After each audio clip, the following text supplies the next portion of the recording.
তো ভাবি লাগেন তো ভাই লাগেন আসলে যে দীর্ঘ 17 বছর ফ্যাসিস ফেডারেশন হাসিনা আমরা বাবা মা শুধু ঘুমাইতে পাইনি, বিশেষ করে আমরা যারা বিএনপি করছি কর্মী থেকে সমর্থন পর্যন্ত নেতাদের কথা বাদ দিলাম। এখন আমরা যেভাবে আছি আপনি সবাই কি ভালোভাবে ঘুমাইতে পারতেছেন?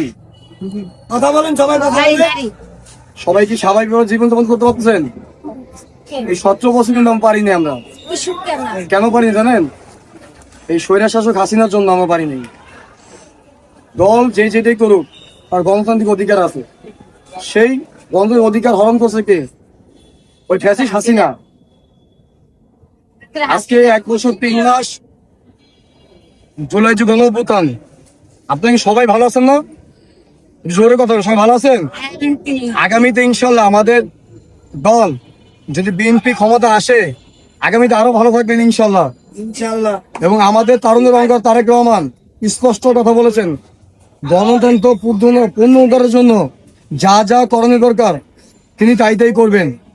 সেটা হোক দলের লোক যদি অন্যায় করে তাকেও ছাড় দিবেন না তিনি।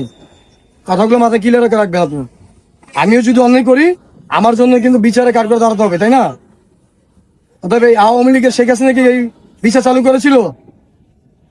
এটা করেছে আমাদের চেয়ারপারসন তারেক রহমান। চাঁদান নিচু আদান করতেছি, চাঁদান পরে আমরা কথা বলি। হ্যাঁ।